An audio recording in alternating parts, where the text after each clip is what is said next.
श्री स्वामी समर्थ. गणपती बाप्पा मोरया, मंगलमूर्ती मोरया.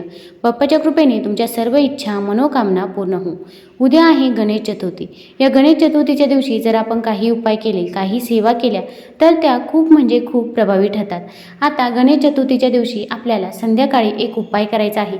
कापुरासोबत एक वस्तू जाळायची आहे की ज्यामुळे आपल्या घरामध्ये जी काही इडापिडा आहे, संकटे आहे तर ती पूर्णतः दूर होतील. कापूर हा आपल्या घरामधील नकारात्मक ऊर्जा दूर करत असतो व आपल्या घरामध्ये सकारात्मक ऊर्जा आणत असतो.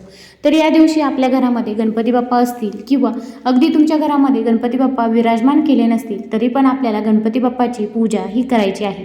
कारण की प्रत्येकाच्या घरामध्ये गणपती बाप्पाची मूर्ती ही असतेच. तर आपण प्रथम गणपती बाप्पाला अभिषेक करायचा आहे. प्रथम तुम्ही शुद्ध जलाने अभिषेक करायचा आहे, त्यानंतर पंचामृताने अभिषेक करायचा आहे. अभिषेक करत असताना तुम्ही गणपती अथर्वशीष देखील श्रवण करू शकता किंवा जर पठण असेल तर गणपती अथर्वशीष पठण देखील करू शकता. तसेच आता ज्यांना गणपती अथर्वशीष म्हणणे शक्य होत नसेल तर तुम्ही ओम गण गणपतये नमः या मंत्राचा देखील जप करू शकता. भरपूर वेळा आपल्या मुलांची पाहिजे तशी प्रगती होत नाही, मग अभ्यासात असेल किंवा नोकरीत असेल त्यांना पाहिजे तसे यश मिळत नाही, तर अशा वेळेस तुम्ही मुलांनाच गणपती बाप्पाला अभिषेक करायला सांगावे. आता अभिषेक करताना जे काही पाणी आहे त्यातील थोडं पाणी आपण आपल्या मुलांना ग्रहण करायला द्यायचं आहे. मग अगदी लहान मुलगा असेल किंवा मोठा मुलगा असेल त्याला तुम्ही थोडंसं पाणी ग्रहण करायला द्यावं की ज्यामुळे त्याला गणपती बाप्पाचा आशीर्वाद हा नक्कीच प्राप्त होईल व त्याची नोकरीमध्ये, अभ्यासामध्ये, प्रत्येक क्षेत्रामध्ये तुम्हाला प्रगती ही नक्कीच बघायला मिळेल. आता त्यानंतर गणपती बाप्पाची मूर्ती स्वच्छ पुसायची आहे. गणपती बाप्पाला आपण चंदन लावायचं आहे, अष्टगंध लावायचा आहे. गणपती बाप्पाला ज्या काही वस्तू प्रिय आहे त्या सर्व वस्तू आपण या दिवशी बाप्पाला अर्पण करायच्या आहे. मग यामध्ये जास्वंदीचं फूल अर्पण करावं. तसेच 21 दुर्वाची जोडी देखील या दिवशी बाप्पाला अर्पण करायची आहे. तसेच या दिवशी तुम्ही मोदक देखील बनवू शकता. मोदकाचा नैवेद्य बनवणे जर शक्य नसेल तर तुम्ही गूळ खोबऱ्याचा नैवेद्य बनवला तरी पण चालेल. आपल्याला गणेशाची आरती देखील करायची आहे. घरामधील सर्व मंडळी हे गणपती आरतीला उपस्थित असतील याची काळजी घ्यायची आहे. आता आपल्याला या दिवशी एक उपाय करायचा आहे. तर आपल्याला कापुरासोबत एक वस्तू जाळायची आहे. तर आपल्याला खोबरं घ्यायचं आहे. खोबरं हे गणपती बाप्पाला अत्यंत प्रिय आहे, हे तुम्हा सर्वांनाच माहीत आहे. मग आपण खोबऱ्याची वाटी घ्यावी. वाळलेलं खोबरं घ्यायचं आहे. ओला नारळ आपल्याला घ्यायचा नाही. अगदी अर्धी वाटी घेऊ शकता किंवा अर्धी वाटी जर घेणे शक्य नसेल तर अगदी खोबऱ्याचा थोडासा तुकडा घेतला तरी पण चालेल. आता हे खोबरं घेतल्यानंतर आपल्याला भीमसेनी कापूर देखील घ्यायचा आहे. शक्यतो तरी भीमसेनी कापूरच घ्यावा, कारण की भीमसेनी कापूर हा नकारात्मक ऊर्जा शोषून घेत असतो आणि भीमसेनी कापूर जर मिळालाच नाही तर तुम्ही साधा कापूर घेतला तरी पण चालेल. आता प्रथम आपण देवघरामध्ये शुद्ध तुपाचा किंवा तिळाच्या तेलाचा, मोहरीच्या तेलाचा दिवा प्रज्वलित करून घ्यायचा आहे. तसेच तुळशीजवळ देखील एक दिवा लावायचा आहे. तसेच आता आपल्या घरामध्ये गणपती बाप्पा असतील तर घराच्या बाहेर देखील, मुख्य दरवाज्यावरती देखील आपण दोन्ही साईडनं 2 दिवे प्रज्वलित करावे आणि त्याचनंतर आपल्याला हा उपाय करायला घ्यायचा आहे. आता त्या खोबऱ्याच्या वाटीमध्ये आपण कापराची वडी ठेवायची आहे. मग तुम्ही 4 किंवा 5 कापुराच्या वड्या ठेवू शकता. प्रथम आपल्याला खोबऱ्याची वाटी गणपती बाप्पासमोर ठेवायची आहे.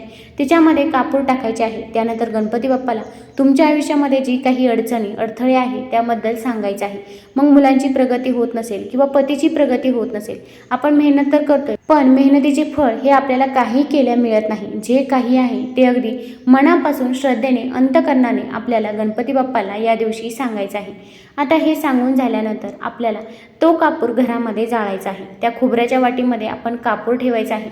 खोबऱ्याच्या वाटीखाली वाटलंच तर तुम्ही एखादं कापूर जाळण्याचं भांडं ठेवू शकता किंवा एखादी पंती ठेवली तरी पण चालेल किंवा एखादी प्लेट देखील घेऊ शकता. आता ही जी काही प्लेट आहे त्यामध्ये आपण खोबऱ्याची वाटी आणि कापूर टाकलेला आहे.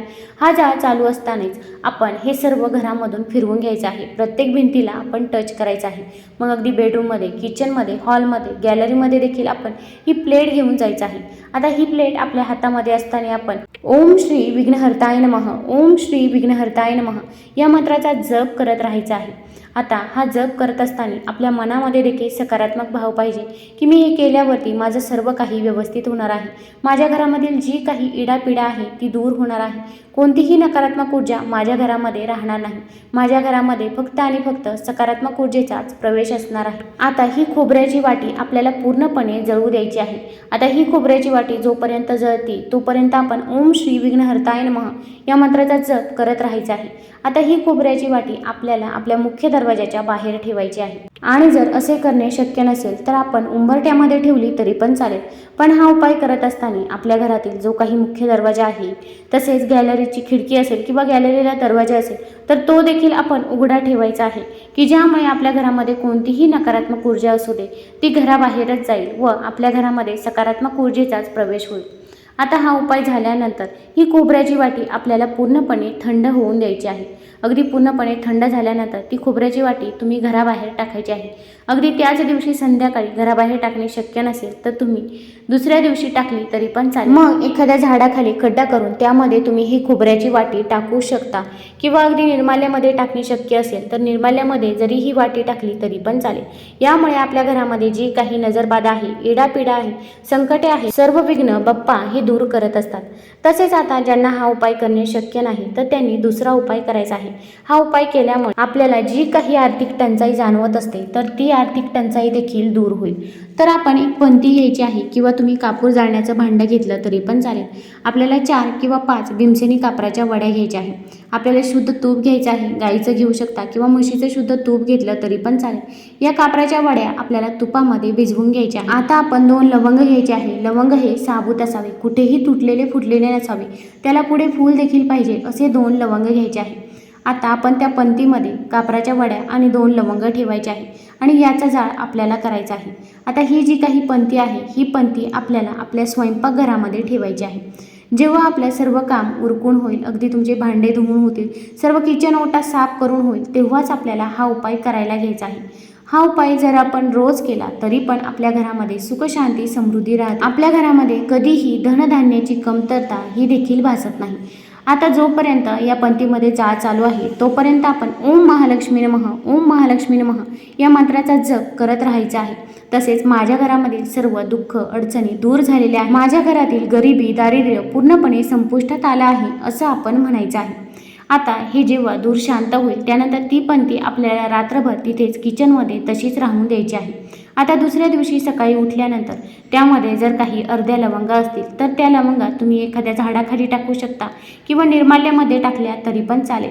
फक्त त्या आपल्याला आपल्या घरामध्ये ठेवायच्या नाही. तर आता हा उपाय कोण करू शकतं तर घरातील कोणत्याही व्यक्तीने हा उपाय केला तरी पण चालेल. ताई, दादा, आजी, आजोबा देखील हा उपाय करू शकता. फक्त मासिक धर्म असेल किंवा सूतक असेल तर या काळामध्ये आपल्याला हा उपाय करता येणार नाही आणि हा उपाय आपल्याला संध्याकाळी 5 किंवा 6 नंतरच करायचा आहे. तुम्हाला जर हा व्हिडिओ आवडला असेल तर कमेंटमध्ये गणपती बाप्पा मोरया जरूर लिहा. धन्यवाद.